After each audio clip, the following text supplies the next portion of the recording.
Hi there, I'm Dwayne from South Country Equipment in Emerald Park, and today we're going to review the procedures to start your new Ariens two-stage snowblower. So today we're going to be working with the Deluxe 24-inch, and we're going to review the starting procedure if this snowblower has been in a heated garage or a cold garage. Starting with, and in the order that we're going to use them, this is the primer bulb that we're going to push 3 times to get rid of the air that's in the gas line and pull that gas from the gas tank to the engine. This dial on the bottom is called the throttle. This controls the engine speed of the engine. Turtle for slow, rabbit for fast. Above it is the choke. If we need to start this engine in temperatures below freezing, this choke has 4 positions of choke to gradually warm up the engine until we get to the run position when we can use the snowblower. The ignition key that has to be in place or this machine will not start. Secondary to that, the run switch, which allows the engine to start, or when we want to stop the engine, it has a stop position. Lastly, we have a valve that closes off the supply from the gas tank to the engine. We leave it open all the time.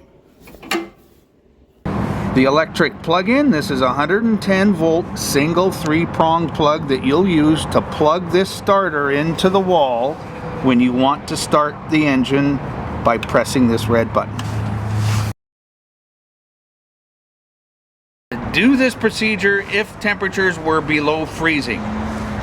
First of all, I'm going to place my finger on the middle of this primer bulb and I'm going to push it 3 times.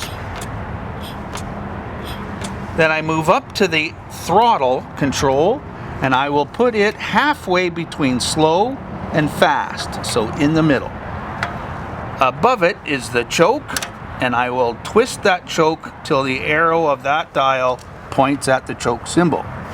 I'll move my hand down and make sure that the ignition key is in place and that the run switch is set to run. And then I'll make sure that my fuel supply valve control is open, and it is. And now I can either pull the rope or plug in my electric cord to the starter and start the engine by pressing the red button. If you're storing your snowblower in a heated garage at room temperature, the starting procedure is the same as a cold start procedure, with the exception of the choke system is not required. In that situation, you will start this engine with the choke set to the run position on the engine label. As that engine warms up, within seconds of initially starting it, it will run rough. At that point, you will grab the choke control and turn it counterclockwise 1 position, and immediately you'll hear the engine run smoother. Seconds later, as that engine warms up, it'll ask for more air. So we twist that choke knob 1 more click to the next position, and the same situation will happen with the engine running smooth at first, and then as it warms up some more, it will want some more air, so we will twist that knob again.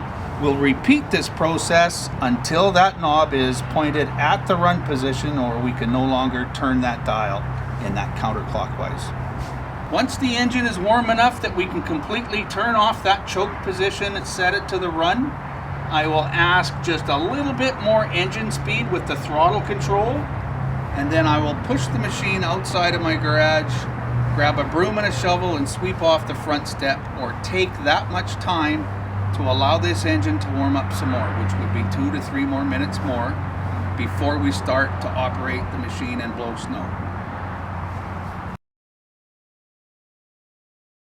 We're ready to blow snow. We'll use these controls to operate the snowblower from behind. This handle on the left side will engage our transmission or our drive system. This handle on the right hand side will engage the snowblower head. Those are the 2 systems working together, the impeller and the auger, to process that snow and send it up the top of the chute.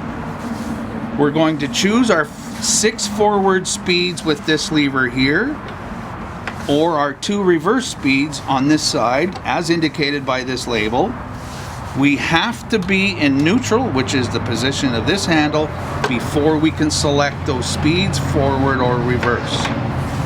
Once we've chose our speed, we'll drive to our snow, and before we start processing that snow, we're going to engage the snowblower head, recheck the speed that we want to use, and then drive that machine into the snow. This left-hand handle, as you can see, will hold the right handle down so that our right hand can be free to maneuver the chute deflector or rotate the chute from side to side. If we want to stop the machine, both hands in the air, everything stops except the engine.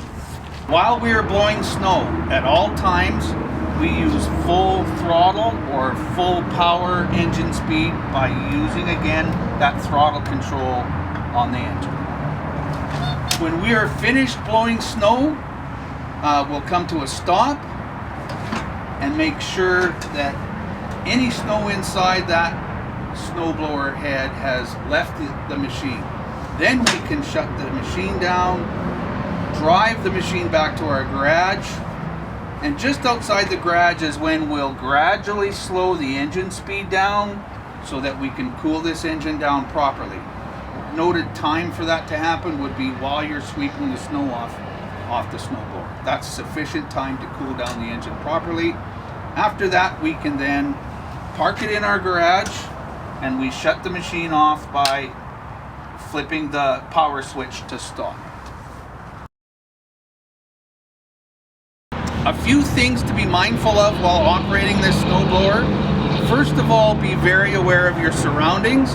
We want to be careful of where we're sending that snow, so be aware of hazards like other people's property, pedestrians, passing vehicles.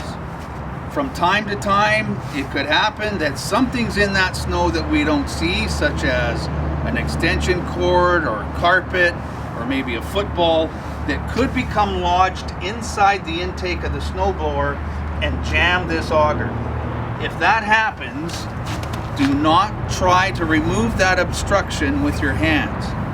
If something does become lodged in that intake, refer to your instruction manual and the operator's manual, or phone your local dealer service department for further instruction.